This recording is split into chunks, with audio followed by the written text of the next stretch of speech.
السميع العليم من الشيطان اللعين الرجيم. بسم الله الرحمن الرحيم. الحمد لله الذي لا يفرغ المنع والجمود ولا يبديه العطاء والجود، إذ كل معط منتقص سواه وكل مانع مذموم ما خلاه، والمنان بفوائد النعم وعوائد المزيد والقسم. الحمد لله الذي هدانا لهذا وما كنا لنهتدي لولا أن هدانا الله. الصلاة والسلام والتحية والإكرام على النبي الأمي والأبتحي التهامي السيد البهي والسراج المضيء والكوكب الدري صاحب الوقار والسكينة المدفون بأرض المدينة العبد المؤيد والرسول المسدد المصطفى الأمجد والمحمود الأحمد سيدنا وسيد الكونين جد الحسن والحسين خاتم النبيين أبي القاسم محمد.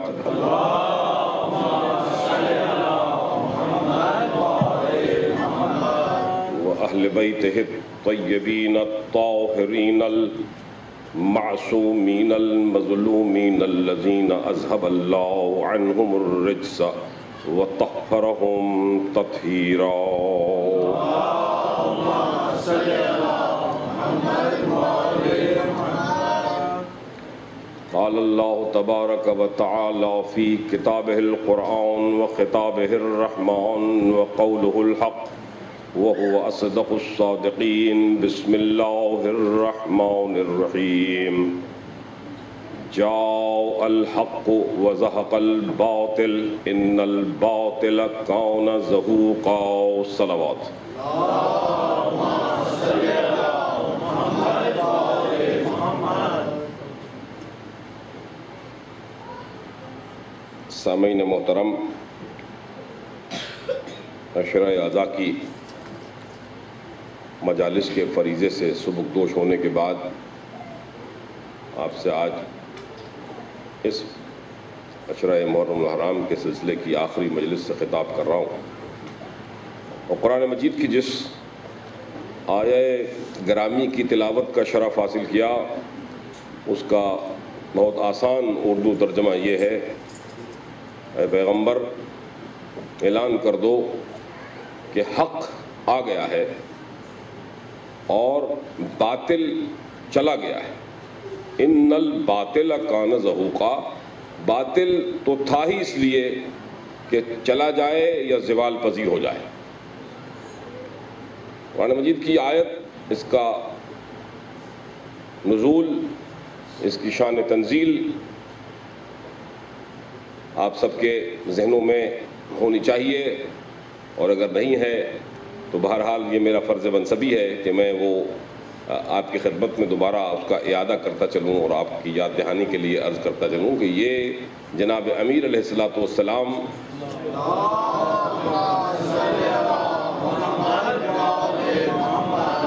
جب دوش پیغمبر پر سوار ہوئے تھے اور آپ نے سب سے بڑے بت کو، جو 360 بتوں میں سب سے بڑا بت تھا، اس کا نام تھا ہبل، اس کو جب گرایا تھا اور اپنی ذوالفقار کی ضرب سے اس کے سر کو کاٹ کے نیچے پھینکا تھا اور اس کو ریزہ ریزہ کیا تھا، آواز جبریل بصورت وحی قرآنی گونجی تھی: جاء الحق وزہق الباطل۔ علی کے ہاتھ سے باطل چلا گیا، اور اللہ نے اس بات کا اعلان بھی کیا کہ اگر پیغمبر کی موجودگی میں بھی حق آنے کے لیے علی کے ہاتھ کی ضرورت ہے تو پیغمبر کے بعد بھی علی کے بغیر حق نہیں آ سکے گا۔ پیغمبر علیہ السلام کے زمانے میں بھی مجھے ایک چیزوں کو یہاں اشارہ کرتے ہوئے آگے بڑھنا ہے، اور چونکہ آپ اگر کربلا کی تاریخ پر ایک گہری نگاہ ڈالیں یا تحقیقی طور پر دیکھنا چاہیں تو زیادہ دور آپ کو نہیں جانا پڑے گا، آپ کے سامنے باب علوم کھل کے اور چیزیں صاف ہو کے سامنے آ جائیں گی کہ ایک بہت بڑی وجہ، اگر کہا جائے کہ سب سے بڑی وجہ اور یہی فقط وجہ ہی وہی تھی تب بھی ناجائز نہیں ہوگا کہ یہ بغض علی میں ہوا. یہ جو کچھ بھی ہوا اس کی بنیاد اسی لیے علی والوں کو، جب ہم کہتے ہیں نا علی کا نعرہ لگاتے ہوئے، آپ نے کبھی کبھی کچھ ملنگوں کے نعرے سنے ہوں گے، ہاں تو علی حق کہتے ہیں. یہ علی حق کی بھی ایک تشریح ہے، اس کے پیچھے بھی تاریخ ہے. ایک وقت آیا تھا جب پیغمبر کو اللہ نے حکم دیا کہ یا ایھا الذین آمنو، اے پیغمبر ان سے کہہ دو ایمان والوں سے، اذا ناجیتم الرسول فقدموا بین یدیکم الصدقہ، کہ جب اپنی کانا پھوسی کی غرض سے خسر پسر کرنے کے لیے، وسپرنگ کرنے کے لیے آپ کے پاس آئے نا، یہ ہر وقت تنگ کرتے رہتے تھے، بہت سے لوگ ایسا کرتے تھے.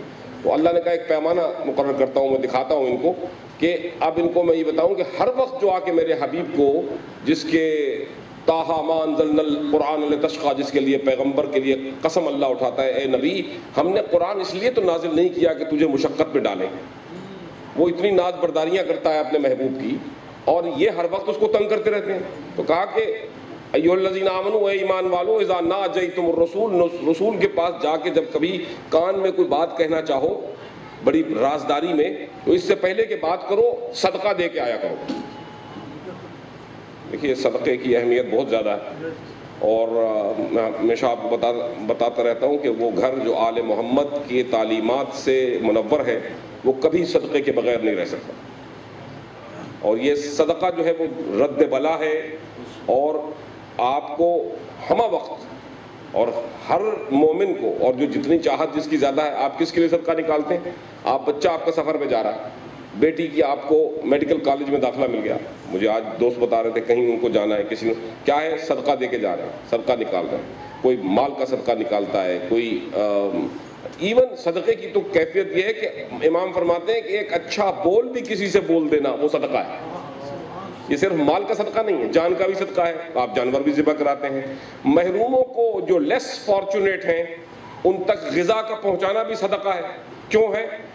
کہ اگر آپ اللہ کے ماننے والے ہیں تو یہ مانیں گے، ورنہ اگر آپ اللہ کو نہیں مانتے اور اللہ سے جنگ کرنے پر آمادہ ہیں، تو قرآن مجید نے ان لوگوں کی مثال دی ہے کہ یہ لوگ جن کو میں نے نعمتیں دی ہیں، یہ جب ہم ان کو کہتے ہیں کہ انفقوا مما رزقناکم، جو ہم نے تمہیں دیا ہے اس میں سے خرچ کرو، تو کہتے ہیں ہم کیوں خرچ کریں؟ اللہ نے ان کو دیا نہیں ہے، اگر دینا چاہتا تو اللہ ان کو خود ہی دیتا، ہم کیوں دیں؟ یہ آرگومنٹ دیکھ رہے ہیں نا، یہ جہالت کا، اور جہالت کے بھی باب کا آرگومنٹ ہے، کہ وہ ابو جہلوں والا آرگومنٹ ہے. جو ہمارے اندر بھی کچھ لوگ ایسے ہیں کہ ہم کیوں دیں؟ بھئی امام حسین کا ہے تو امام حسین تو ساری دنیا کو دیتے ہیں، یہ بھی تو آرگومنٹ دیتے ہیں. تو امام حسین کا اگر سینٹر بنانا ہے تو امام خود بنا دیں گے، ہمیں کیا ضرورت ہے دینے کی؟ یہ بھی ابو جہل کا آرگومنٹ ہے. کیونکہ آپ کا امتحان کہاں سے آئے گا؟ اگر اللہ چاہتا وَلَوْ شَاءَ لَهَدَيْنَاهُمْ، اگر وہ چاہتا تو سب لوگوں کو خود ہی ہدایت کر دیتا، تو پھر آپ کا امتحان نہیں ہوتا نا. آپ کا امتحان اسی میں ہے کہ وہ آپ کو دے کے دیکھتا ہے کہ پھر آپ کو دی ہوئی دولت، جس کو اب آپ اپنا سمجھ رہے ہیں، اپنے سے جدا کرنے کے لیے بھی تیار ہیں کہ نہیں ہیں. آپ کو مال دیتا ہے تو یہی دیکھنا چاہتا ہے کہ اس کی راہ میں خرچ ہوتا ہے کہ نہیں. آپ کو اولاد دیتا ہے تو دیکھنا چاہتا ہے کہ اس کی تربیت اللہ کے راستے میں ہو رہی ہے کہ نہیں. آپ کو علم دیتا ہے تو دیکھتا ہے کہ وہ علم اللہ کے راستے میں خیرات کر رہا ہے کہ نہیں. ہر ایک شے کا رجوع اللہ کی طرف سے، اس کی طرف. اس لیے یہ صدقے کی جو اہمیت ہے، یہ صرف وہی لوگ جو باغی ہیں اللہ سے، اس کی کتاب سے اور اللہ کے رسول سے، وہ یہ آرگومنٹ کرتے ہیں کہ اللہ نے دینا تھا خود ہی دے دیا ہوتا. بھئی کسی کو دے کے امتحان لیتا ہے اور کسی سے لے کے امتحان لیتا ہے. کہیں غریبی وجہ امتحان ہے، کہیں امارت وجہ امتحان ہے. تو اگر آپ کے اپنے کنبے میں، آپ کے حصے میں، آپ کی جگہ پر کوئی آدمی رات کو بھوکا سو گیا، یہاں تو بڑی لمبی چوڑی مجلس آپ کر کے کہے تھے، تبرک بھی ہوا تھا، مجلس بھی ہوئی تھی، مولانا نے خطاب بھی بڑا زبردست کیا تھا، تو بڑے روحانی اقدار بلند ہوئے تھے. مگر بات یہ کہ یہ روحانی اقدار آپ کے جسمانی عادات کو بھی تو بدلیں تو پھر بات بنے گی. یہ تو ساری کی ساری باتیں مندروں میں برہمن اشلوک گاتا ہی رہا اور مسجدوں میں مولوی خطبے سناتا ہی رہا، درد انسانی مگر محروم درما ہی رہا، جہل کے تاریک سائے ہاتھ پھیلاتے رہے اور اہل عرفاں علم سے سینوں کو گرماتے رہے۔ ایسا علم نہیں چاہیے جو صرف فقط آپ کے سینوں کو گرماتا رہے اور آپ کے اعضاء و جوارح کو عمل خیر کی طرف نہ بلائے۔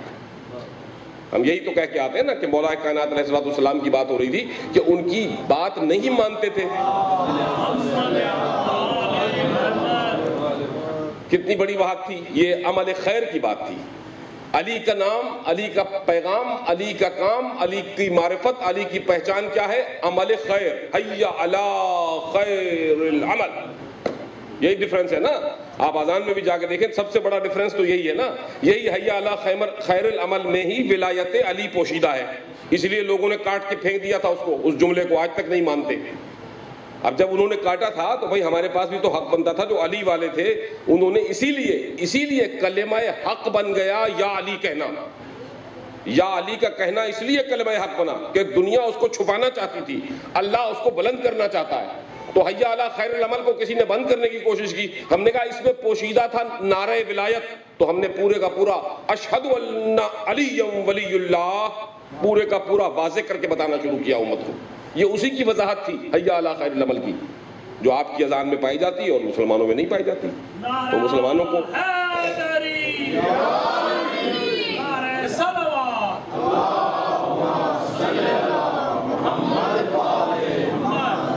تو بات یہ ہے کہ آپ کی یعلمہم الکتاب والحکمہ، جتنی تلاوت کر چکا، جتنی نمازیں پڑھا چکا، حی علی الصلاح، نماز کی طرف آؤ، آپ کو نظم و ضبط سکھاتی ہے نماز۔ حی علی الفلاح، آپ اپنی فلاح و بہبود، آپ اپنے آپ کو سمجھانے کے لیے سلجھانے کے لیے آ جاؤ۔ اگلی منزل ہے حی علی خیر العمل، تمام اعمال سے جو بہتر عمل ہے اس کی طرف آؤ، جتنے بہترین عمل۔ اور یہ حی علی خیر العمل ولایت کے پرچار کا دوسرا نام ہے۔ جب یہ آیہ نجوہ جس کا میں ذکر کر رہا تھا یہ نازل ہوئی اور کہا گیا کہ پیغمبر کو ملنے سے پہلے صدقہ دے کے آؤ، تو صدقے کی اہمیت پر 2-4 باتیں کرتا ہوا آگے بڑھ رہا تھا۔ پھر موقع ملا تو پلٹ آؤں گا، لیکن آج آخری مجلس بھی ہے، مجھے اس کو مختصر بھی کرنا ہے۔ مگر بہرحال پھر بھی یہ کوشش کرتے ہوئے کہ یہ عمل خیر ہے نا، تو یہ یہیں ختم نہ ہو جائے۔ اگر زندگی باقی ہے تو پھر عمل خیر کے لیے میں بھی آؤں اور آپ بھی ہوں، پھر انشاءاللہ چلتا رہے گا۔ تو کچھ باتیں رہ جائیں گی تو پھر انشاءاللہ اس کو سمیٹ لیں گے، اور ہم نہیں ہوں گے تو اگلی نسل کے لوگ ہوں گے۔ تو یہ عمل خیر چلتا رہے گا، کوئی اس میں رکاوٹ نہیں ہے۔ لیکن اس کو بتانا اس لیے ضروری ہے کہ جناب امیر فرماتے ہیں کہ جتنے بڑے بڑے جو غادری تھے نا، جو ہر وقت پیغمبر کو گھیرے رہتے تھے، آیت اتری تو پریشان ہوئے کہ لگتا ہے ہمیں ڈانٹ پڑ رہی ہے، آیت میں سب بھاگ گئے۔ اب وہاں پیسے والے بھی لوگ تھے، شیرازی صاحب، ایسا نہیں تھا کہ پیسے والے نہیں تھے، مگر دیتے نہیں بنتی تھی، 1 درہم بھی نہیں دیا۔ جناب امیر فرماتے ہیں میرے پاس فقط 1 دینار تھا جس کو میں نے 10 درہم میں خردہ کیا، اور وہ 10 دن کائنات میں ایسے گزرے ہیں کہ صرف علی نے محمد سے ملاقات کی ہے۔ یہ تمام کوئی جاتا ہی نہیں تھا، سب کو پتا تھا کہ اگر ہم نے کوشش بھی کی پتہ نہیں ہمارے ساتھ کیا ہو جائے، تو اس لیے گھبرائے ہوئے تھے۔ کوئی صدقہ بھی نہیں دیتا تھا، پیسے بھی تھے، سب کچھ تھا، مگر ہمت نہیں پڑتی تھی۔ تو جناب امیر کے وہ 10 دن، اور وہ تو بہت بڑی 10 دن کے لیے پوری 10 مجلسیں چاہیے۔ میں اس کے پہلے حصے کا پہلا سوال جب جناب امیر سے پوچھا گیا کہ آپ جب جاتے رہے تو پہلا آپ نے سوال کیا پوچھا؟ کہا میں پیغمبر کے پاس گیا تو میں نے پیغمبر سے پوچھا پہلا سوال، اب جو جلنے والے ہیں وہ جلیں گے۔ عزیزان گرامی جی، یہ تو بات تو یہی ہے کہ جہاں جہاں جو بات آتی ہے، زمین ساری خدا کی ہے اور بارش اس زمین میں نئی زندگی پیدا کرتی ہے۔ مگر عزیزان گرامی یہ یاد رکھیے گا کہ اچھی زمین میں بارش اچھا پھل لے کے آتی ہے اور بری زمین میں بارش کیچڑ پیدا کرتی ہے، وہاں کچھ ہوتا نہیں ہے، وہی پانی ہے مگر زمینوں کا جو جہاں اس کو ہونا ہے۔ اسی لیے جب مولا کے فضائل بیان ہوتے ہیں تو اچھی زمینیں اس سے سیراب ہو کے روحانی طور پر بالیدگی اختیار کرتی ہیں، اور بری روحیں ہیں ان کو تکلیف ہوتی ہے، وہ غیظ و غضب میں آ کے بغض کی عمیق ترین گہرائیوں میں ڈوب جاتی ہیں۔ یہ فرق ہے۔ تو اس لیے فضائل کی گفتگو میں جو ہے نا، ان کو مولا نے کہا کہ میں نے پوچھا مل حق یا رسول اللہ، یہ حق کیا ہے؟ تو پیغمبر نے فرمایا حق کی تعریف کرتے فرماتے ہیں اسلام قرآن اور ولایت جب تجھ تک پہنچ جائے، وہ ولایت جو تجھ تک پہنچے علی تو حق ہے. اسی لیے حق کا ہاتھ ہے، ید اللہ سے پیغمبر کے ساتھ چلے تو وہاں پر پہنچے جہاں پر اعلان قرآن نے کرنا تھا جاء الحق وزہق الباطل ان الباطل کان زہوقا. باطل تو ہے ہی جانے کے لیے، برباد ہونے کے لیے، علی کے ہاتھوں برباد ہوگا، علی کی اولاد کے ہاتھوں برباد ہو جائے گا، اور جو باقی بچ جائے گا وہ علی کا بیٹا قائم آل محمد جب تشریف لائے گا.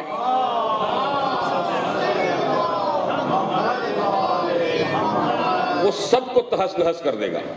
اور جب وہ تہس نہس کرنے پہ آئے گا نا عزیزو، ان روایات کو بھی نہ بھولیے گا کہ اس میں بہت سارے سو کالڈ شیعہ بھی، اور شیعہ صرف فقط شیعہ نہیں، شیعہ علماء بھی بڑے بڑے معمم، ان کے بھی سر کٹیں گے، اور ایسے کٹیں گے جیسے گاجر مولیاں کٹ رہی ہوں گی. تو پیغمبر کا بیٹا جب آئے گا، علی کا بیٹا جب آئے گا اور حق چھائے گا، اس منزل پر پھر آسمان سے یہی آیت دوبارہ دہرائی جائے گی جاء الحق وزہق الباطل ان الباطل کان زہوقا. باطل تو تھا ہی اس لیے کہ ختم کر دیا جائے، کیونکہ باطل تو شیطنت کی قوت ہے. تو اب آپ دیکھیں اس منزل پر جہاں یہ حق کا اعلان ہوا ہے، یہ بڑی بہترین، میں اپنی جو بھی اللہ نے مجھے خطابت کی سعادتیں اور توفیقات دی ہیں اس کے باوجود میں اس سے انصاف نہیں کر سکتا. میں آپ سے کہ پیغمبر علیہ السلام جب اس کو حبل کو توڑنا چاہ رہے ہیں، اور جو جہاں جہاں ہاتھ پہنچ سکتا تھا وہ تو پہنچ گئے، ہاتھ سے توڑ دیے، کہیں ہاتھ مارا، کہیں گرا کے نیچے پھینک دیا، 360 کے 60 سب ختم ہو گئے. یہ ایک بہت اونچ بلندی پہ تھا. تو پیغمبر نے کہا یا علی میں اس کو توڑنا چاہتا ہوں. تو کہا یا رسول اللہ میں حاضر ہوں، آپ میرے دوش پہ تشریف لے آئیے. آپ نیچے زانو ٹیکے، آپ نے، پیغمبر نے روایات کہتے ہیں صرف ایک قدم رکھا تھا، اور مولا کائنات کہتے ہیں آقا آپ کا وزن نہیں برداشت ہوتا. یہ بھی آپ کے ذہن میں رہے کہ علی جیسا بہادر اور اتنا طاقتور ہے، مگر یہ آپ کو پوچھنا پڑے گا نا. ایک سوال کیا ہے، آپ کے ذہن میں بھی سوال آ رہا ہوگا. کتنے سوال ہیں جو آپ کے ذہن میں آتے ہیں، بخدا اگر آپ تھوڑی سی محنت کر کے ریسرچ کریں اور کتابوں میں چلے جائیں تو شاید کوئی ایسا سوال نہیں جو نیا ہو. یہ سارے سوال کہیں نہ کہیں اس 1400 سال میں ہو چکے ہیں. محمد ابن حرب ہلالی ہیں، وہ امام جعفر صادق علیہ السلام کے پاس آئے.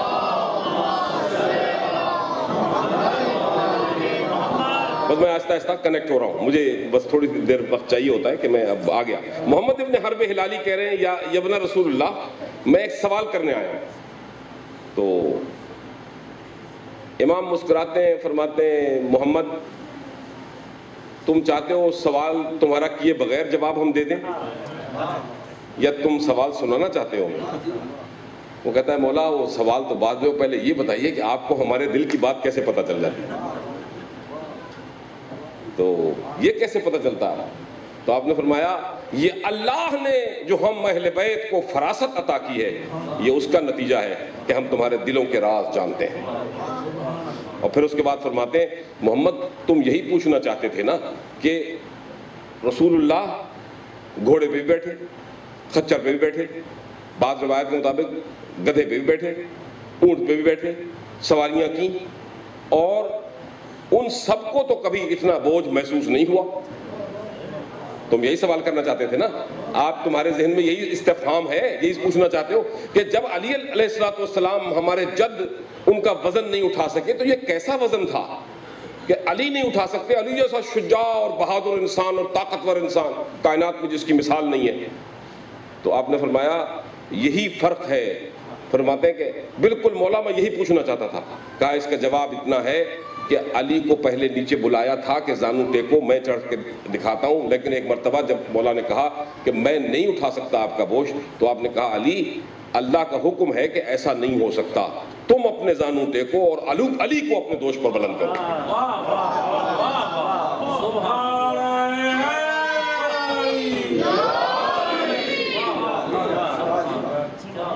اگر ایسا ہو جاتا، مولا فرماتے، امام فرما رہے، اگر ایسا ہو جاتا تو جو علی نے شرف حاصل کیا، وہ لفظ تمہیں یاد ہے؟ محمد ابن حرب ہلالی سے کہتے ہیں اگر جو کچھ علی نے کہا اگر وہ محمد کہتے تو معاملہ الٹ جاتا. اللہ نہیں چاہتا تھا کہ محمد علی کے وسیلے سے اپنی فضیلت بیان کریں. محمد کے دوش پر علی کو چڑھا کے کہا. علی سے پوچھتے ہیں محمد کیسا بلندی کہاں تک پہنچو؟ کہا آپ حکم دیں تو عرش کے تاڑے توڑ کے لے آؤں. میں تو شرافتوں کی اس بلندی پہ ہوں. تو وہ بلندی جو علی کو عطا فرمائی وہ محمد کے وسیلے سے عطا فرمائی.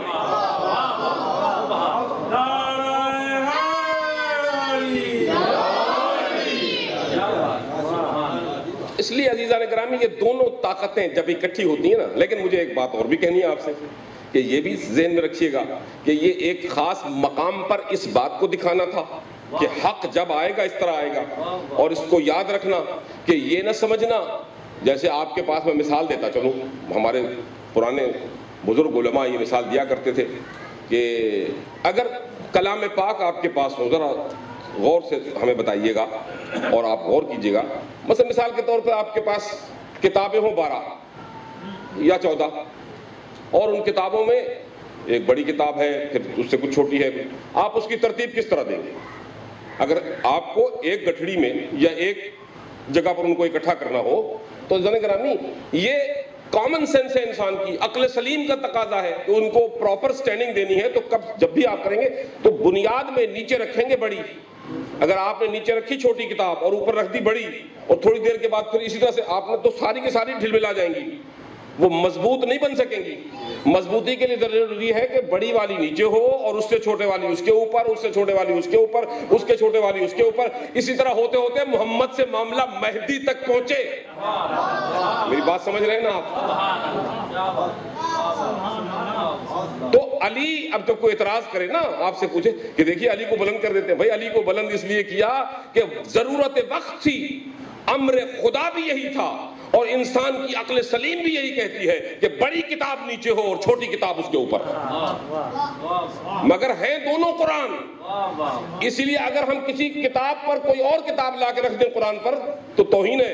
حکم ہے کہ شریعت کا کہ قرآن مجید جہاں بھائی آپ رکھتے ہیں اس کے اوپر کوئی اور کتاب نہ رکھا کریں.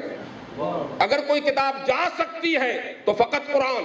تو معلوم ہوا کہ محمد پر کوئی اگر چڑھ سکتا ہے تو فقط علی, اور علی پر کوئی سواری کر سکتا ہے تو حسنین, اور حسنین پر سواری کر سکتے ہیں تو جناب امام زین العابدین, اور اسی طرح سے یہ سلسلہ امام مہدی تک چلا جاتا ہے. محمد والے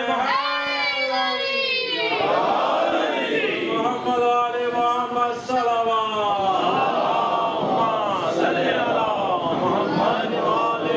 وہی ایک صاحب تقریر سن رہے تھے میری کہیں گفتگو کئی سال پہلے کینیڈا میں, تو اس کے بعد کہنے لگے یہ آپ نے بات تو سمجھ میں آئی لیکن کیا قرآن سے بھی اس کی دلیل ہے؟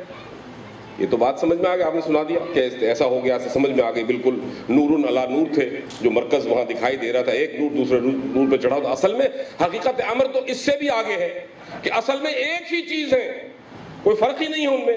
تو اس لیے اوپر ہو یا نیچے, جب ہم دعائیں استغاثہ پڑھتے ہیں یا محمد ہو یا علی ہو یا محمد, تو انہوں نے کہا جی آپ نے یہ باتیں تو کی, قرآن سے بھی دلیل ہے. میں نے کہا قرآن سے دلیل ہے, چلیے قرآن کو دیکھ لیتے ہیں. پڑھتے غور سے آپ دیکھتے تو ہیں, افلا یتدبرون القرآن ام علی قلوب اقفالها, تمہارے دلوں پر مہر جہالت لگ گئی ہے, تالے لگے ہوئے, تم سوچتے نہیں ہو. قرآن تو ہم نے اس لیے دیا کہ تدبر کرو, تفکر کرو. موسیٰ کے دربار میں چلو, وہاں چل کے دیکھو کیا ہو رہا ہے. اور بلا لیے گئے تمام ساحر, تمام جادوگر, اور جب جادوگروں نے دیکھا کہ عصائے موسیٰ سب پہ چھا گیا تو پھر کیا ہوا؟ آمنا برب ہارون و موسیٰ. قرآن مجید نے 2 مرتبہ اس آیت کو ریپیٹ کیا. پورے وثوق سے کہہ رہا ہوں, جائے دیکھیے. ایک جگہ کہا, یہ کہہ کے بتایا کہ کل کو اگر معصوم عابدی یہ دلیل دینا چاہے تو اس کے پیچھے وزن موجود ہو اس کے آرگومنٹ میں. کہا کیا 2 دفعہ ایک ہی جملہ ہے مگر 2 دفعہ قرآن نے 2 ڈیفرنٹ انداز میں بیان کیا, یہ بتانے کے لیے کہ دونوں جملوں میں کوئی فرق نہیں ہے. قال آمنا برب ہارون و موسیٰ. ایک اور مقام پر فرمایا آمنا برب موسیٰ و ہارون, ہم ایمان لے آئے ہارون اور موسیٰ کے رب پر. وہی جملہ دہروا کے دوسری صورت میں جا کے بتایا, کہا ہم موسیٰ اور ہارون, پہلے کہہ دیا تھا ہارون اور موسیٰ کے رب پر ایمان لائے. تو اب قرآن کی کتاب کہہ رہی ہے, اللہ کی کتاب, کہ کما ارسلنا الیکم رسولا شاہدن علیکم کما ارسلنا الی فرعون رسولا, کیا ہم نے تمہارے پاس ایسا رسول نہیں بھیجا جس طرح موسیٰ کے پاس فرعون بھیجا تھا؟ تو موسیٰ کے پاس فرعون گئے تھے، فرعون کا بھائی تھا ہارون، اور یہاں محمد کے بھائی ہیں علی۔ تو اگر تم اللہ کی پہچان کروانا چاہو تو پھر تم کہہ سکتے ہو کہ ہم محمد اور علی کے اللہ پر ایمان لائے، یا علی اور محمد کے ایمان لائے، اللہ پر ایمان لائے۔ دونوں چیزیں ایک ہیں۔ آپ اللہ کا تعارف خالق علی کے طور پر کرا دیں تو بھی وہی بات ہے، اور خالق محمد کے طور پر تو کرا دیں وہی بات ہے۔ عزیزان گرامی، یہی چند قرآن مجید کو جو لوگ نہیں سمجھ سکے اور یہ فضائل، مگر قرآن پھر ہمیں کہتا ہے کہ اے پیغمبر، ہم نے تو کچھ لوگ پیدا ہی اس لیے ہوئے ہیں۔ اب دیکھیے وہ جو علامہ اقبال کا ایک شعر میں نے آپ کی خدمت میں شروع میں پڑھا تھا کہ یہ دو قوت از حیات آمد پدید، موسیٰ فرعون و شبیر و یزید، یہ دو قوتیں حیات کی کشمکش سے سامنے آئی ہیں۔ یہ حق و باطل کا پیمانہ ہے، وہ موسیٰ و فرعون کا مسئلہ ہو یا شبیر و یزید کا مسئلہ ہو۔ ایک طرف فرعونیت ہے جو یزید کی صورت میں سن 61 ہجری میں ہمارے سامنے ہے، اور وہ نہیں مانتی کہ پیغمبر کی اولاد کو کوئی فضیلت حاصل تھی، یا پیغمبر کی اولاد معصوم تھی، یا پیغمبر کی اولاد جو ہے ان کے ذمے کوئی ہدایت کا کام تھا۔ تو ایک طرف پیغمبر کی اولاد ہے کہ وہ بتانا چاہتی ہے کہ تم فضیلت نہیں مانو گے، لیکن ہم ایسے انداز میں قربانی پیش کر کے جائیں گے کہ قیامت تک جو بھی بچہ پیدا ہوتا رہے گا اور اس کے پاس حقانیت اور شرافت کی کوئی دلیل وہ مانگے گا تو میدان کربلا کا یہ ہمارا پیمانہ، یہ اس کے لیے پیمانہ عمل بن جائے گا، اس کے ایمان کی حفاظت کرے گا، ہمارے اللہ کا دین جو ہے بچانے کے لیے کربلا کام آئے گی۔ تو عزیزان کرام، یہ پیمانے ہیں۔ اور ایک مرتبہ آپ درود پڑھیے تو میں دیکھیے کہاں سے آپ کو دو باتیں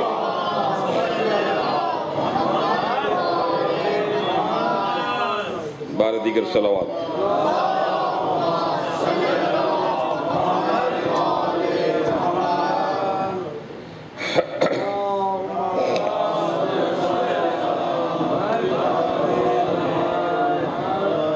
اللہ اکبر، بارہ دیگر صلوات۔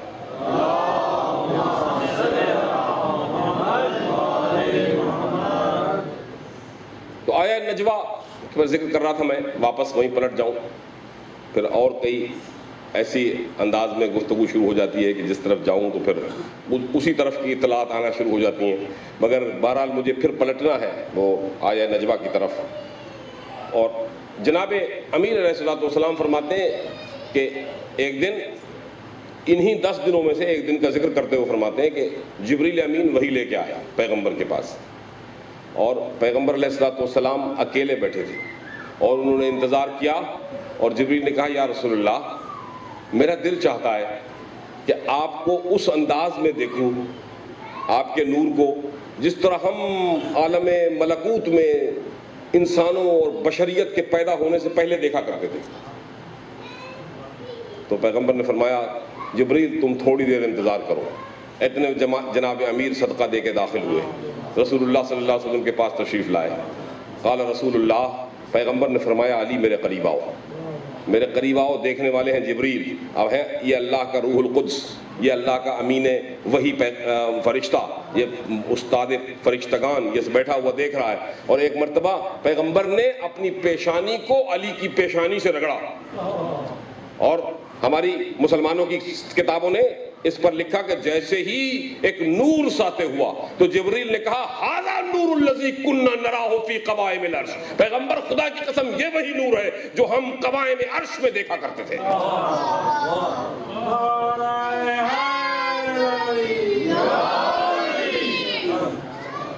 قوائم عرش میں دیکھتے تھے تو فرشتوں نے اس نور کو، پیغمبر نے ان کو بتایا کہ یہ نور جب اکٹھا ہو، انا وعلی من نور واحد، مگر یہ میں کبھی کبھی آیات گرامی پر اللہ قرآن کی جب زیادہ غور کرتا ہوں تو پیغمبر کو اللہ نے یعصمو کا کہہ کے، واللہ یعصمو کا من الناس کہہ کے یہ بتایا تھا کہ غدیر کا اعلان کر دو، اللہ تمہیں لوگوں کے شر سے محفوظ رکھے گا۔ لیکن عزیزان گرامی یہ ذہن میں رکھیے گا کہ اللہ نے اپنا وعدہ پورا کیا، وہ وعدہ پورا اس سینس میں کیا، وہ یعصمو کا ایک اکلوتی واحد سنگولر جو لفظ ہے وہ استعمال ہوا ہے، صیغہ استعمال ہوا ہے سنگل کا، پلورل نہیں ہے، یاسموں کا. وہاں یاسمکم بھی کہہ سکتا تھا لیکن یاسموں کا. اللہ فقط تجھے پیغمبر محفوظ رکھے گا. میں کبھی کبھی کہتا ہوں یہ لفظ اس لیے اہم ہے، اس کو غور کیجئے گا کہ یہ اگر یاسمکم کہہ دیتے اور اس میں آل محمد کو شامل کر کے پوری طرح سے شامل کر دیا جاتا تو پھر جو واقعات آئے اللہ اپنی قدرت الہیہ سے ان کو ہونے نہیں دیتا. مگر ہدایت کے لیے ضروری تھا کہ جس طرح سے امام حسین علیہ السلام نے قربانی دی اور محمد ابن حنفیہ کو خط لکھا چلتے وقت، اور جو وصیت نامہ ہے اس میں یہی کہا کہ میں کوئی کسی سلطنت پر قبضہ کرنے کا خواہش مند نہیں ہوں، اور نہ میری یہ تمنا ہے کہ حکومت مجھے ملے، مگر میں اصلاح امت کے لیے اب ہاتھ پر ہاتھ دھرے مدینہ میں نہیں بیٹھ سکتا. اصلاح امت کے لیے، کیونکہ ہادی وقت تھے اور وہ ہادی تھے جس کی ہر ایک شے کو ہدایت کر کے بتانا تھا کہ وہ رسول اللہ کے جانشین ہیں، اور اسی جانشینی کا فرض حسین نے ادا کیا.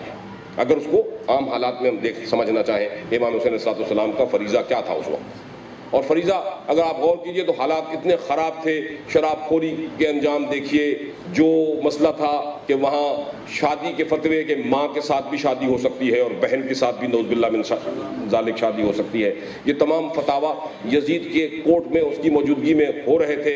پھر آپ نے دیکھا کہ یہ ایسا پلید ہے یہ شخص کہ امام علیہ السلام کی قربانی کے بعد بھی اس کی جرتیں ختم نہیں ہوئیں. شہادت حسین کے اگلے سال اس نے مکہ پہ حملہ کیا ہے، پھر اس کے بعد مدینہ پہ حملہ کیا ہے. واقعہ ہررا اس کی یاد دہانی کراتا ہے، جہاں 10,000 مسلمانوں کو شہید کر دیا گیا، جہاں مدینہ اور مکہ پر اس نے بمباری کرائی، پتھروں سے پتھر پھینکوائے. یہ تمام چیزیں ساری شریعت میں اگر کوئی یہ سوچتا رہے کہ جناب یہ اللہ اپنے گھر کی حفاظت بھی نہیں کر سکا اللہ، تو یہ نعوذ باللہ من ذالک یہ نقل کفر نباشد، یہ سوچ کا انداز ہی کافرانہ ہے. یہ باغیانہ سوچ ہے، وہی سوچ ہے کہ کسی کو غریب بنایا کسی کو امیر. تو اللہ نے ہدایت کے راستوں کو واضح کرنے کے لیے یہ قربانیاں پیش کرنے کو کہا.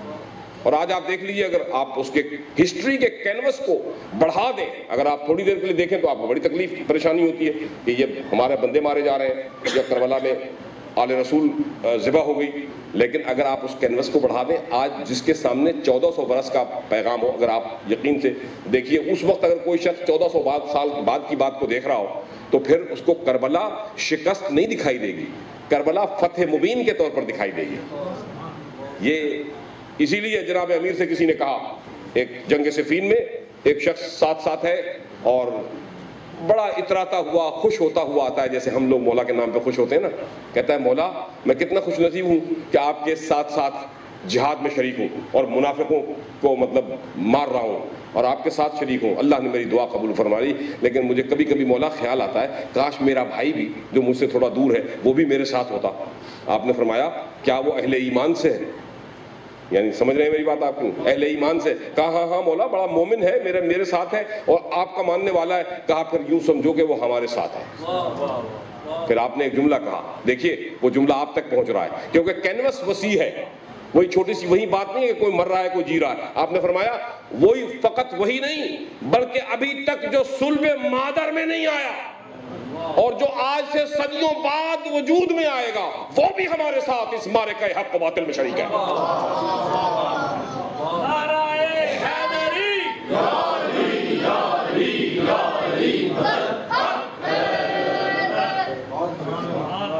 وہ بھی شریک ہے. ہمیں آپ کو خبر دی گئی اور آج دیکھیے کہاں کہاں لوگوں کی شہادتیں ہوتی ہیں، کیسے کیسے انداز میں لوگ چلے جاتے ہیں، مگر پسپائی نہیں ہے.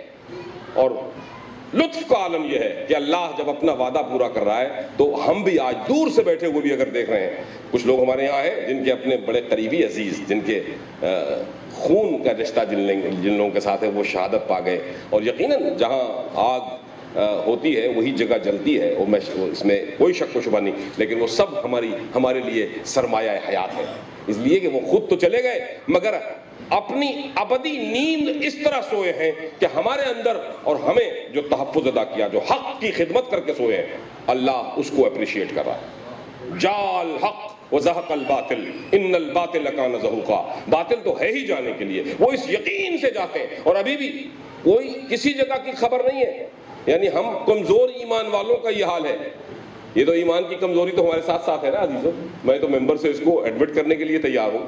تو اس کے باوجود لاکھوں گولیاں چلتی ہیں, ٹیررسٹ مارنے کے لیے آتا ہے, سوئسائڈل بامز کا شکار بھی لوگ ہوتے ہیں, مگر نہ مجلسوں کی رونق کم ہے نہ عزاداری میں لوگوں کی کمی ہے. جس جگہ کوئی مارتا ہے, جس جگہ کوئی شہید ہو جاتا ہے, اسی جگہ معلوم ہوا کہ زیادہ لوگوں کی آمد آ گئی. تو خدا, اور میں اس کو کیا کہوں, خدا اپنے فرشتوں کے ذریعے ان کی مدد کر رہا ہے جو کلام حق کو, کلمۃ الحق کو بلند کر رہا ہے. محمد آل محمد صلوات.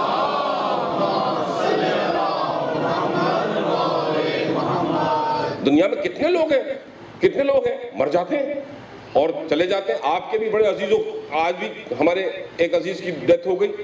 ابھی کچھ لوگ 2-4 دن یاد کریں گے, کچھ زیادہ سے زیادہ سال یاد کر لے گا, اگلے سال برسی تک ہوگا, اس کے بعد سلسلہ بدل جائے گا. کہیں کوئی مر جائے, کتنا بھی عزیز کیوں نہ ہو, دکھ بھی برداشت ہو جاتا ہے. مگر حسین چونکہ سمبل ہے حق کا, جاء الحق, اور حسین کی موت اگر اس کو موت مان لیا جائے گا, اس کو فنا مانا گیا, تو وہ حق کی فنا ہوگی. حق فنا کے راستوں پر جا نہیں سکتا. اللہ کہہ رہا ہے کہ حق تو ہے غالب ہونے کے لیے. حق الحق یعلا ولا یعلو علیہ, وہ تو اور چیزوں پر غالب ہونے کے لیے ہے, مغلوب ہونے کے لیے نہیں ہے.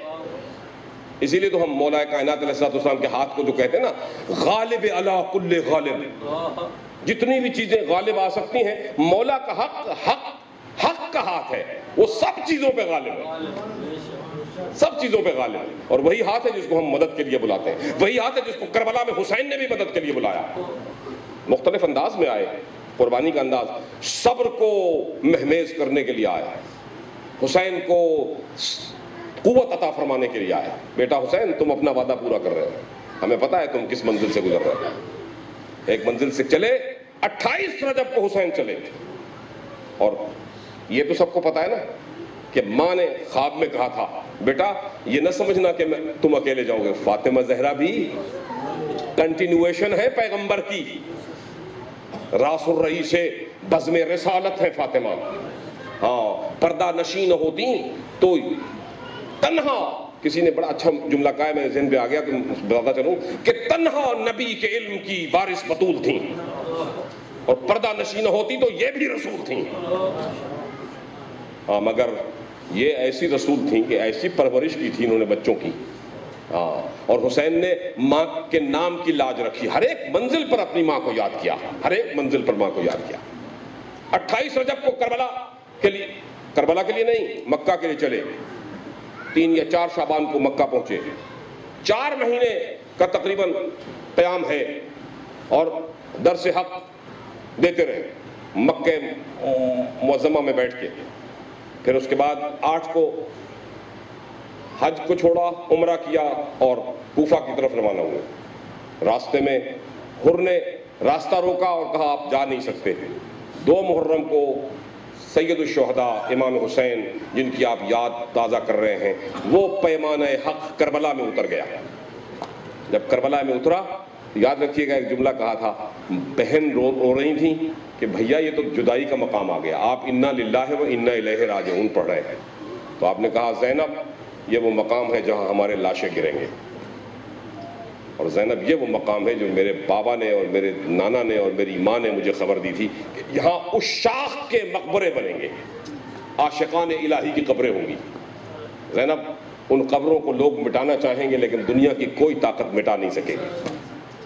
تو وہ نشانات چلا, کتنے لوگوں نے حل چلوا دیے, ختم ہو گیا سلسلہ. کہ سوچا کہ معاملہ اب آگے نہیں بڑھے گا, مگر پھر آج دنیا کی تاریخ رقم کرنے والوں کے لیے لمحہ فکریہ ہے. 1.5 کروڑ انسان اس چھوٹی سی بستی میں مولا کو خراج عقیدت دینے گیا. خاطی انسان, مولا ہم اور تو کچھ نہیں کر سکتے, ہم آپ کے پاس آئے ہیں, آپ کی قربانی کو سمجھتے ہیں اور آپ کو سلام کرنے کے لیے. لبیک یا حسین.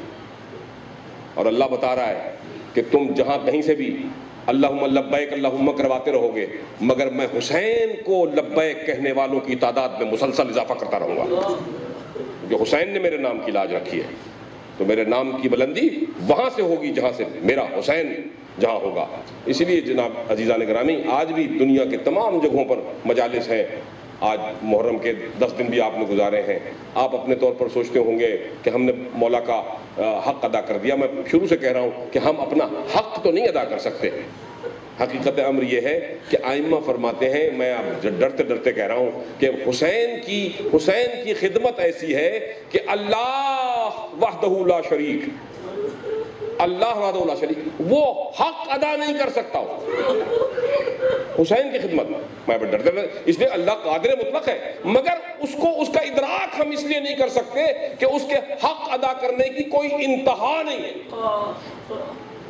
بالکل انتہا نہیں۔ اسی لیے جتنے دنیا میں سب سے نابکار اور سب سے گناہگار ہیں، یہ ہمارے لیے وعید بشارت ہے، بشارت کی خبر ہے کہ جب بھی گناہ ہمیں، اللہ کہتا ہے نا سبقت رحمتہ غضبہ، اس کی رحمت اس کے غضب پر بڑھی ہوئی ہے اور سبقت لیے ہوئے ہے، خدا کی قسم وہ حسین کے غم کی وجہ سے لیے ہوئے۔ اس غم کو اس نے اس قابل اتنی قوت عطا کی ہے کہ کائنات کا کوئی جرم ایسا نہیں ہے جو بنام حسین بخشا نہ جا سکتا۔ اس لیے یہ منزل ہے۔ اسی لیے یہاں جب آتے کیوں ہے ایسی منزل؟ اس لیے کہ حسین کو اگر آپ پورے اس پرسپیکٹو میں دیکھیے تو اس وقت سے لے کر اب تک دنیا کہے گی اب کیا ضرورت ہے، 1400 برس ہو گئے، آپ کو اب خیال آتا ہے حسین کا روتے ہیں؟ نہیں، یہ پیغام مسلسل ہے، یہ گریے کی صدا جہاد کی آواز ہے، یہ آواز حق کو بلند کرنے کے لیے جہاد ہے۔ جہاں کسی نے کہا یا حسین تو یا حسین کا لفظ اتنی بڑی عبادت ہے کہ دنیا کی ہر عبادت اس کے سامنے ہے۔ جس نے یا حسین کہہ دیا، ایک دفعہ یا حسین کا، اور یہ کتنے دل ٹھنڈے کرتی ہے یہ صدا۔ فاطمہ زہرا کا دل اس سے ٹھنڈا ہوتا ہے۔ لخت جگر رسول ہے فاطمہ زہرا، بذات الرسول ہے فاطمہ زہرا، اور وہی تو وعدہ کرتی ہے نا کہ قیامت کے دن جب میں آؤں گی اگر کوئی چیز تمہاری شفاعت نہیں کر پائے گی، جو لوگ سب کھڑے ہوں گے، ایک مرتبہ میں وعدہ کرتی ہوں فاطمہ بنت رسول، اللہ کا مجھ سے وعدہ ہے اور وعدہ میں امت سے کر رہی ہوں کہ میں تم کو بخشواؤں گی، میں لے کے جاؤں گی عزاداروں کو، خود اپنے ساتھ بخشوا کے جنت میں لے کے جاؤں گی۔ عزیزو، یہ کوئی معمولی بات نہیں ہے۔ آج لوگوں کو سمجھ میں نہیں آتی تو آج غور سے خود سمجھیے کہ یا حسین کہہ دینا، نہ نمازوں پہ پابندی تھی، نہ روزوں پہ پابندی تھی، نہ حج کرنے پر پابندی تھی، نہ ہے، نہ کسی اور جگہ جانے پر پابندی تھی، نہ کھانے پہ پابندی تھی، نہ پینے پہ پابندی۔ اگر پابندی تھی تو یا حسین کہنے پہ پابندی تھی۔ ہاں، اور اس پابندی کو کیسے توڑا تھا؟ ام المصائب، فخر خاندان بنی ہاشم، جناب عقیلہ بنی ہاشم، جناب زینب سلام اللہ علیہا، صلوات و ہمارا سلام ان کی ذات مقدس کا۔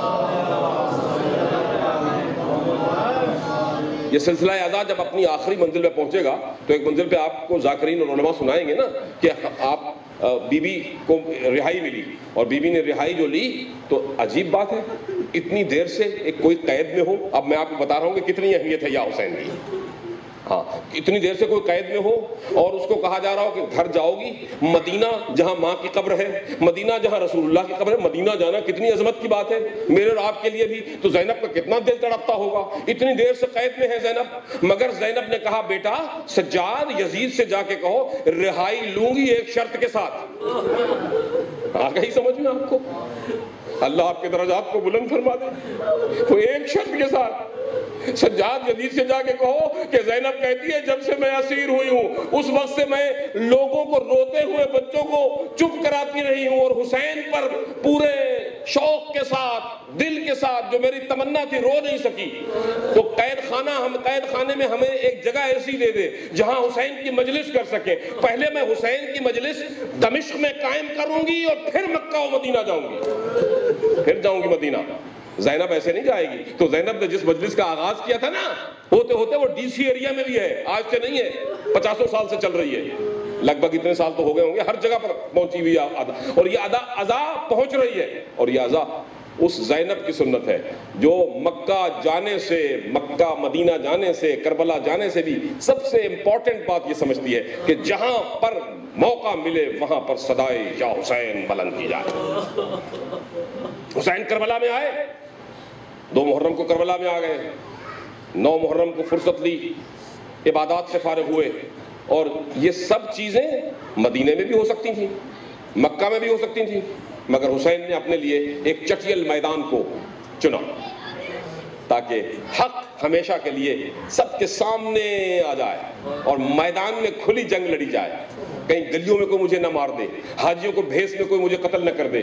حسین کربلا کے میدان میں آ گئے. کربلا، وہی کربلا جو عاشقوں کی مقبرے، جہاں امام امیر المومنین علیہ السلام جہاں سے گزر رہے تھے تو ایک مرتبہ ابن عباس کو بلایا. ابن عباس تمہیں پتہ ہے یہ کون سا مقام ہے؟ روتے چلے جا رہے ہیں، روتے چلے. ابھی واقعہ کربلا نہیں ہوا ہے. ہاں عزیزوں، اللہ اپنے بندوں کو پہلے سے علم دیتا ہے. جو واقعات ہونے والے، واقعات تو سب ہوتے رہیں گے. معراج میں ساری دنیا کہتی ہے کہ پیغمبر کو قیامت کا منظر بھی دکھا دیا کہ قیامت کے دن کیا ہوگا. وہ تو بہت دیر کے بعد آئے گا، ہزاروں سالوں کروڑوں سال کے بعد آئے گا، لیکن وہ منظر بھی دکھایا. تو وہاں لوگوں کو کوئی مسئلہ نہیں ہے. یہاں جب ہم بات کرتے ہیں تو کہتے ہیں یہ کیسے؟ ان کو اتنا علم غیب تھا. جس کو اللہ دینا چاہتا ہے اس کو دیتا ہے. اور یہ تو حق کی نشانیاں ہیں ان کے پاس. تو وہ خود کہتے ہیں ہمیں تو اللہ نے ما کان و ما یکون کا علم دیا. ہم جو چاہیں کر لیں، لیکن ہماری مجبوری کیا ہے کہ ہمارا کمٹمنٹ اور کووننٹ اللہ کے ساتھ یہ ہے کہ ہم اس کی مشیت سے ایک ذرہ برابر قدم آگے نہیں بڑھائیں گے جو اس کی مشیت ہے. اب یہ مشیت پر عمل کرنا، ایک جملہ کہہ کے آگے بڑھنا چاہتا ہوں، تھوڑی سی علمی گفتگو آ گئی ہے کہ مشیت پر عمل کرنے کے لیے مشیت کا علم ہونا ضروری ہے. اللہ کی مشیت کیا ہے مجھے کیا پتا کہ کیا ہے؟ کیا اللہ کی مشیت ہے کہ میں یہاں آپ سے خطاب کروں یا میں کل چلا جاؤں یا پرسوں نہ جاؤں؟ مجھے تو نہیں پتا، میں تو اپنے حساب سے. لیکن جن کو پتا، اگر کوئی اللہ کی مشیت پر، اور میں یہ دعویٰ بھی نہیں کر رہا ہوں کہ مشیت الہی پہ کاربند ہوں، مشیت الہی پر جو کاربند ہو ضروری ہے کہ اللہ کی مشیت کو جانتا ہو. جب اللہ کی مشیت کو کوئی جانتا ہو تو اللہ کے ذہن کو پڑھ سکتا ہو. تو اللہ کے ذہن کو پڑھ سکتا ہے تو فقط معصوم.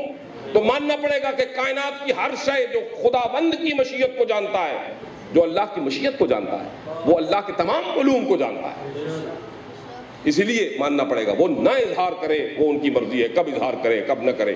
تو عزیزان گرامی، یہ مشیت خدا کی حامل ذوات مقدسہ ہیں. یہ کربلا ان ذوات مقدسہ نے سجائی ہے. اور اس کے بعد بس مجھے کربلا کی 2-3 آیتیں، ہر ایک منزل پر قرآن کو بھی پڑھا ہے. قرآن ناطق ہے نا، تو جہاں جہاں گئے قرآن کو ساتھ لیا اور یہ بتاتے چلے گئے کہ قرآن تمہیں کبھی سمجھ میں نہیں آئے گا جب تک اہل بیت کے ساتھ مل کر نہیں پڑھو گے. ایک مرتبہ جناب علی اکبر کی لاش پہ آئے اور قرآن مجید کی آیت پڑھی، ان اللہ اصطفیٰ آدم و نوح و آل ابراہیم و آل عمران علی العالمین. حضرت علی اکبر کی لاش پر یہ آیت پڑھی.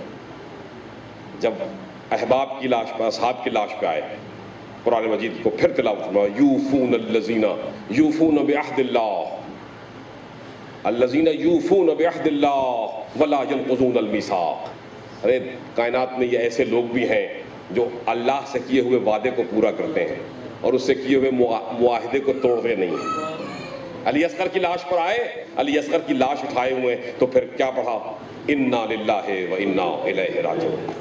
وَلَنَبْلُوَنَّكُمْ بِشَيْءٍ مِّنَ الْخَوْفِ وَالْجُوعِ وَنَقْصٍ مِّنَ الْأَمْوَالِ وَالْأَنفُسِ وَالثَّمَرَاتِ وَبَشِّرِ الصَّابِرِينَ الَّذِينَ إِذَا أَصَابَتْهُمْ مُصِيبَةٌ قَالُوا إِنَّا لِلَّهِ وَإِنَّا إِلَيْهِ رَاجِعُونَ.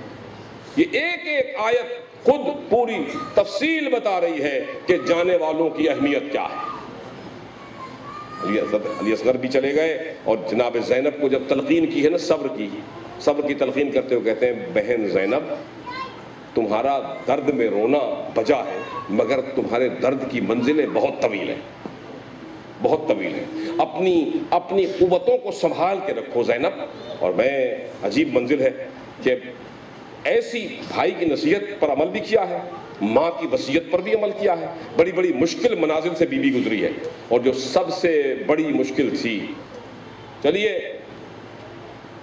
کیا بتاؤں میرے خیال میں یہ سب سے بڑی مشکل تھی. کچھ ہمارے علماء نے لکھا کہ شام کے بازار میں بیوی کا جانا بہت بڑی مشکل عمل. جناب سید سجاد کے لیے وہ منزل بہت مشکل تھی. میں آپ سے بالکل تاریخ لکھنے والوں سے بھی متفق ہوں. خود امام بھی فرماتے تھے جب بھی کبھی کسی نے ذکر کیا کہ آپ پر کہاں سب سے زیادہ مشکل مقامات گزرے تو آپ نے کبھی کربلا کا نام نہیں لیا. آپ کہتے تھے الشام الشام الشام. لیکن جناب بی بی زینب کی منزلیں کچھ اور ہیں. بی بی زینب شام میں اور دمشق میں انتظار میں تھیں کہ تبلیغ دین کریں. یہ جناب سید سجاد کی غیرت کا امتحان تھا، اس لیے بیمار امام کہا کرتا تھا الشام الشام الشام۔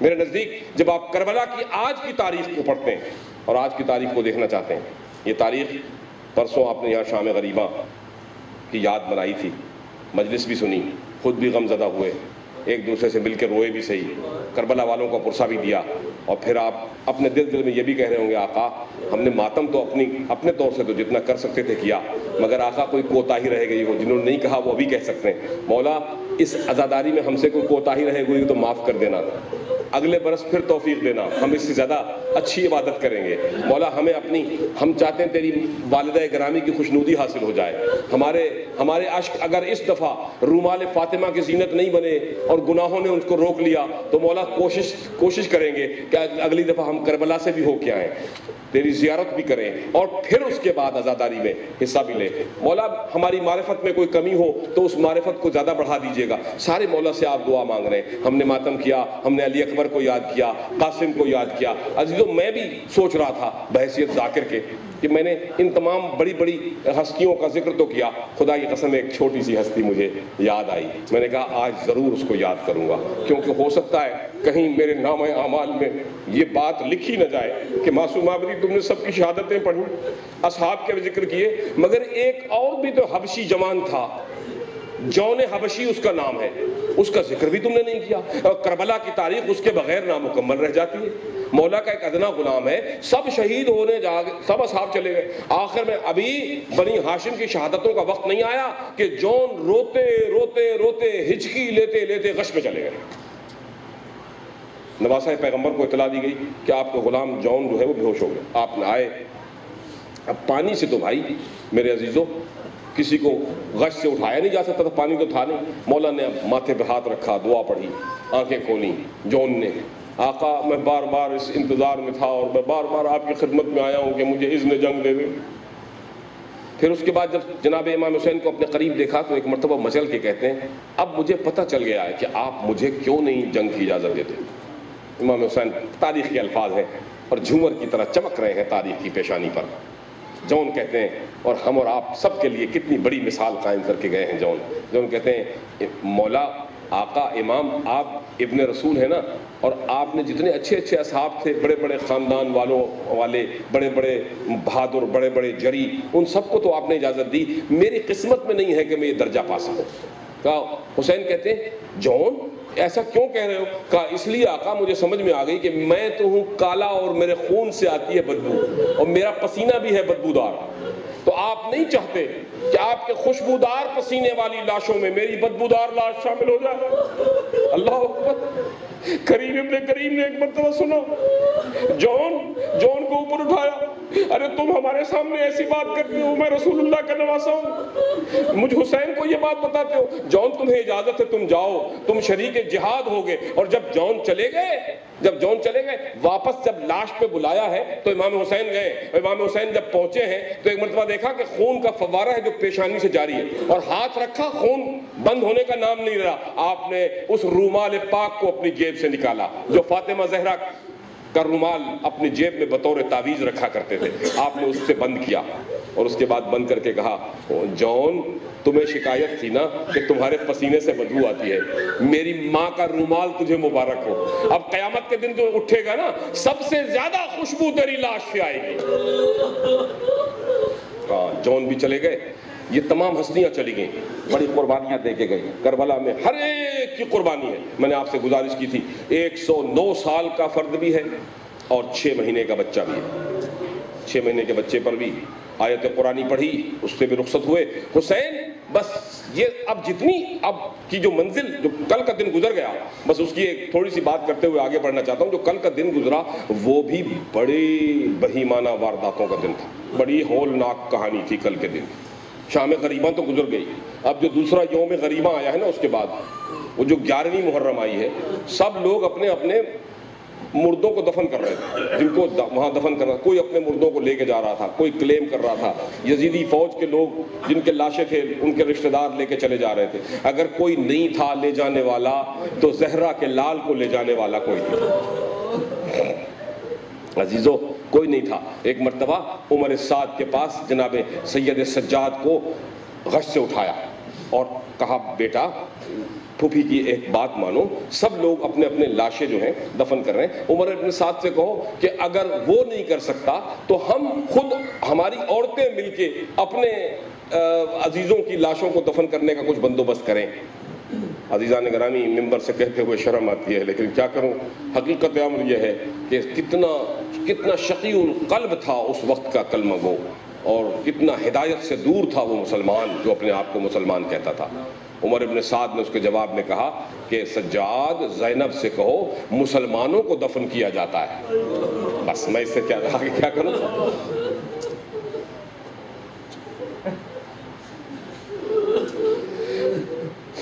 دفن نہیں ہوئے, 18 سر ہیں.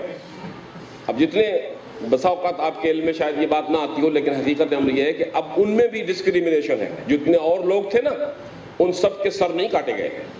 یہ روا روی میں لوگ کہہ دیتے ہیں کہ 72 سر کاٹے گئے اور نیزے پہ بلند ہوئے. صرف 18 سر نیزے پہ بلند ہوئے. تاریخ یہ بتاتی ہے. وہ کون تھے؟ جو اولاد رسول تھے. وہ تھے جو فاطمہ زہرا کے ساتھ رشتے میں منسلک تھے. یہ اولاد فاطمہ تھی, اولاد علی مرتضیٰ تھی, یہ اولاد رسول تھی. ان کے سر کاٹے گئے اور سر کاٹ کے نیزوں پہ بلند ہوئے. اور یہ سر کٹی ہوئی لاشیں بھی میدان کربلا میں پڑی ہوئی ہیں. 11 تاریخ گزر گئی, 10 کا دن گزرا وہ بھی گزر گیا. ظہر کے بعد یہ شہادتیں کمپلیٹ ہو گئی تھیں. 11 کا دن بھی گزر گیا. بی بی کو اجازت نہیں ملی.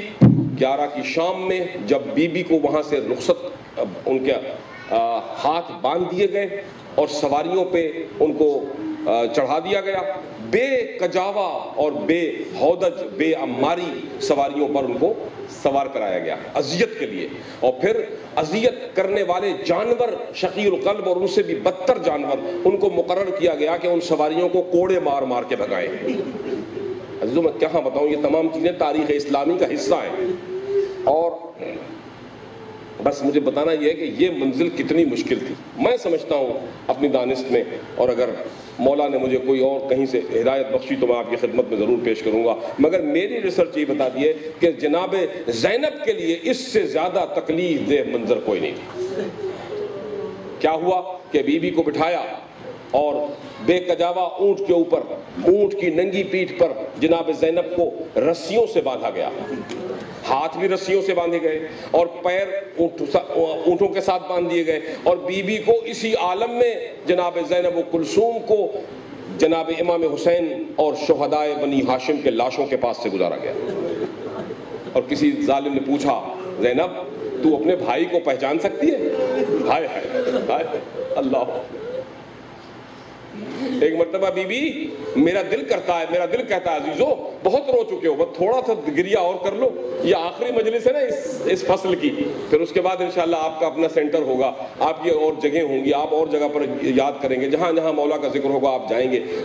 عزیزہ مولا آپ کی آزاداری کو رنگ لگائیں اور آپ کی رونق اعضاء اور بڑھ جائے. مگر عزیزو بس تھوڑی سی زحمت اور رہ گئی, بس یہ بی بی کے ساتھ چلو. یہ 11 کی بات ہے, 12 کی بات بھی میں آپ سے گزارش کروں گا آج. یہ 11 تاریخ کی بات ہے, بڑی تکلیف دہ منزل سے گزری ہے بی بی. جب وہاں سے گزری ہے, میں کبھی کبھی روایت پڑھتے پڑھتے ایک مرتبہ سوچتا ہوں کہ میری بی بی نے ضرور یہ کربلا کی شہیدوں کی طرف, لاشوں کی طرف نظر کر کے کہا ہوگا.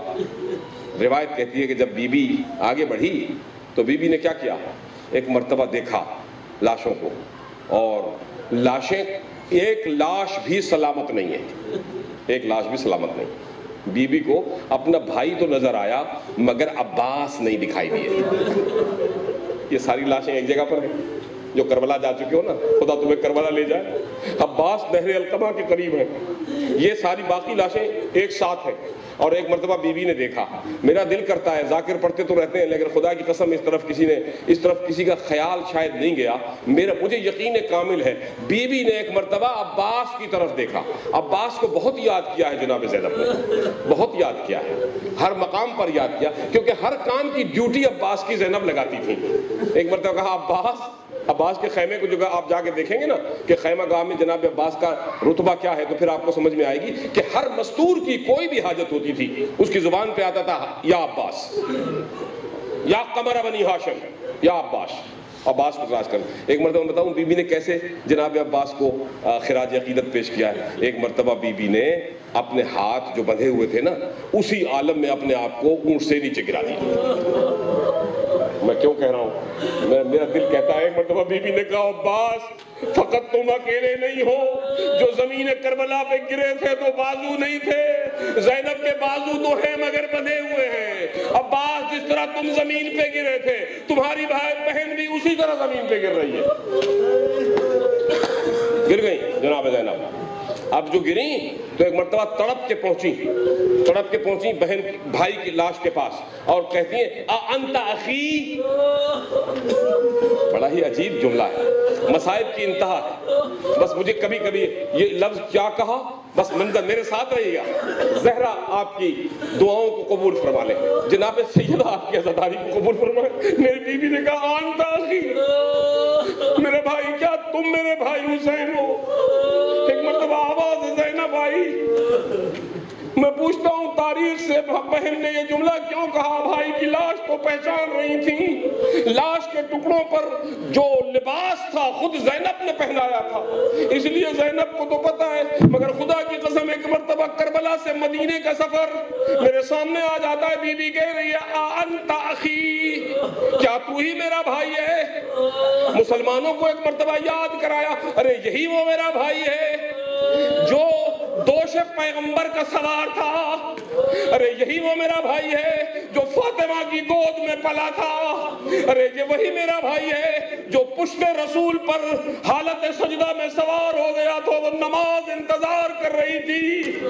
انت اخی, حسین کیا تم ہی میرے بھائی ہو؟ ہائے انت اخی.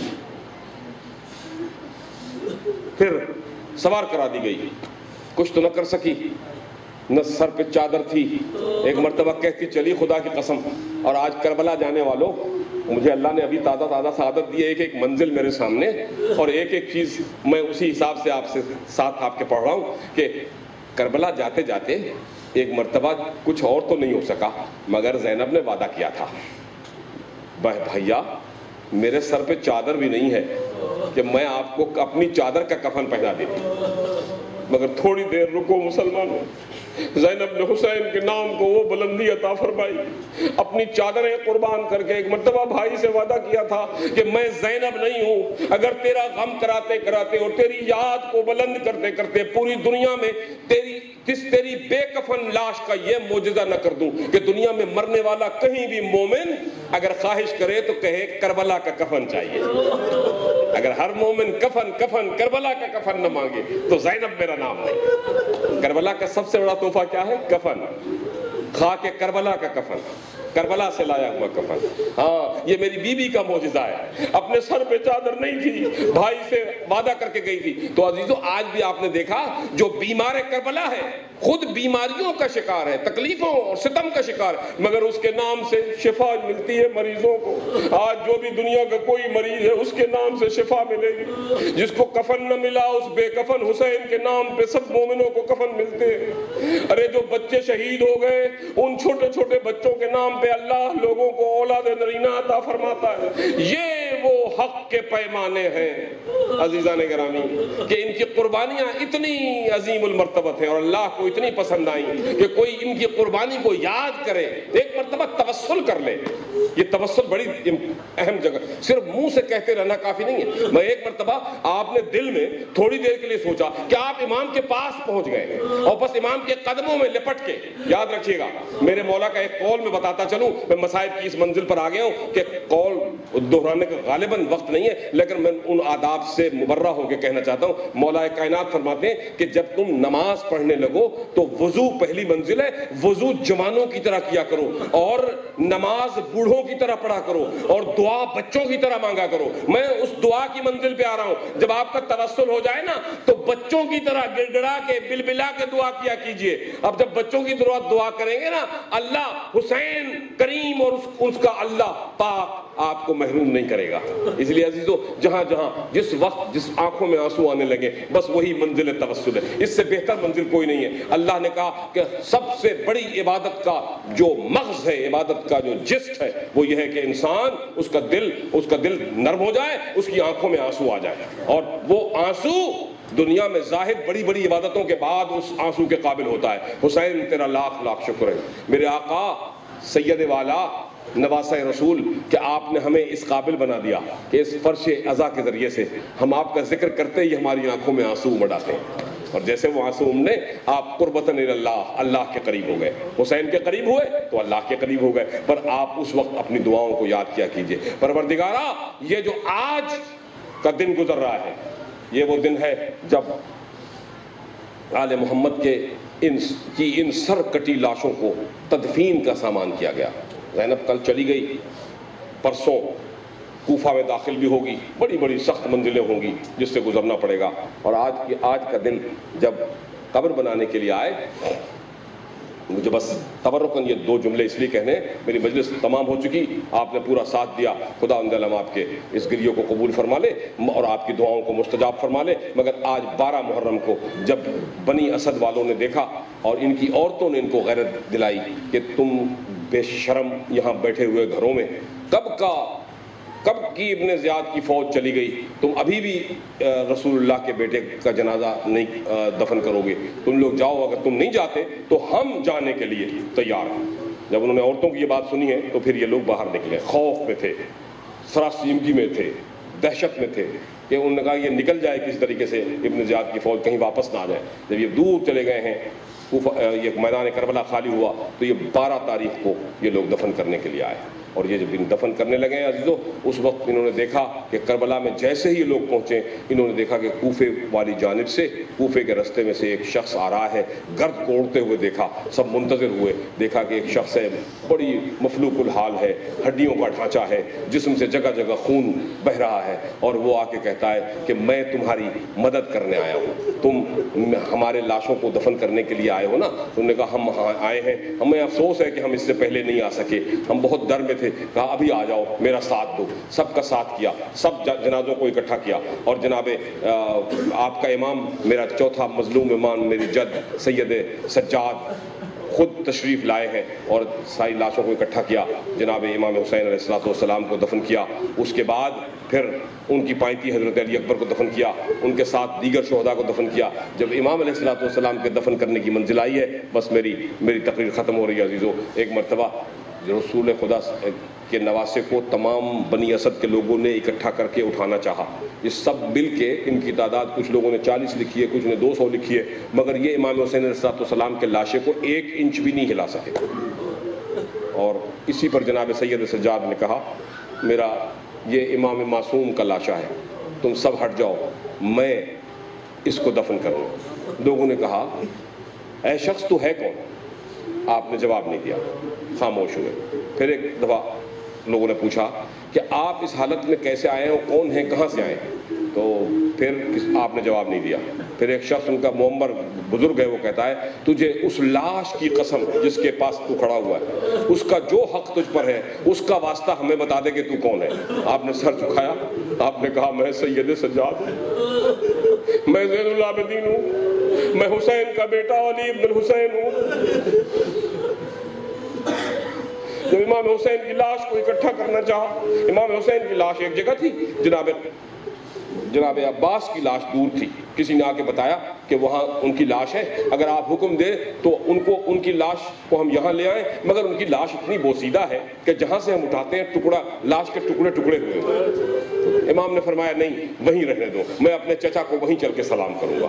تو نہر القمہ پر ان کی بھی قبر بنائی، سب کو دفن کیا۔ جب امام حسین علیہ السلام کے دفن کی باری آ رہی تھی، عزیزان گرامی، حسین کے عزادارو، آپ کے آقا اور مولا، ایک مرتبہ امام علیہ السلام نے کہا سب سے کہ تم اگر مجھے اجازت دو تو تم یہاں سے دور چلے جاؤ، میں اس لاش کو خود، کہا کہ اکیلے کر لو گے، ہم تو 40 آدمی مل کے نہیں ہلا سکے، کہا نہیں میری مدد کرنے والے موجود۔ روایات کہتی ہیں امام نے یہ لفظ کہے میری مدد کرنے والے موجود ہیں۔ میں ایک جملہ کہتا چلو آقا، یہ اب تو مدد کرنے والے موجود ہیں۔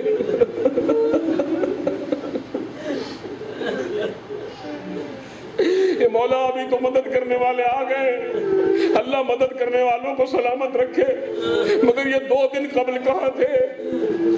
جب سکینہ باپ کو ڈھونڈتی تھی تو یہ کہاں تھے؟ بس آپ نے فرمایا میرے مدد کرنے والے آ گئے۔ جب ان لوگوں نے تخلیہ کیا دور چلے گئے، امام علیہ السلام نے تھوڑی سی قبر کو زمین کھودی، جیسے ہی زمین کھلی روایت کہتی ہے بیچ سے 2 ہاتھ بلند ہوئے، 2 ہاتھ باہر نکلے، لاؤ سجاد میرے حسین کو مجھے دے دو۔ بی بی فاطمہ زہرا کی آواز کربلا میں گونجی، میرا غریب میرے حوالے کر دو، میں بڑی دیر سے انتظار کر رہی تھی کہ میرے معصوم بچے کا معصوم امام آئے اور اس لاش کو میرے سپرد کر دے۔ سیعلمون الذین ظلموا ای منقلب ینقلبون۔ بار الہ ان رستی ہوئی آنکھوں کو پروردگارا نورانیت عطا فرما اور ان کو معرفت کا نور عطا فرما دے۔ اے اللہ ہمارے اس ذکر میں جو بھی کمی رہ گئی ہے، 12 دن کی اس مسلسل آمد و رفت میں، لوگوں کے آنے میں، عزاداری میں شرکت کرنے میں، جن لوگوں نے خاص طور پر یہاں ایسے لوگ ہیں جنہوں نے اپنے کسی آرام اور اپنے آسائش کا خیال نہیں کیا، اور آپ لوگوں میں سے اکثریت جو بھی یہاں خاص طور پہ آج کی مجلس میں ہیں وہ الحمدللہ پہلے دن سے ڈے 1 سے اب تک آ رہے ہیں۔ اے اللہ تو علیم بصیر ہے، دلوں کے راز جاننے والا ہے، میری حیثیت کیا ہے، میں کس کو کیا ریکگنائز کروں گا، تو اپنی دربار میں ان سب کو ریکگنائز کر لے۔ اے اللہ ان کے چہروں پہ نور نازل فرما اور ان کے چہروں کو نور حسینی سے منور فرما دے۔ اے اللہ ان سب کے درجات کو بلند فرما، اے اللہ ان کی توفیقات میں اضافہ فرما، یا اللہ ان کی کوئی دنیا کی پریشانی ہے تو وہ پریشانیاں دور کر دے۔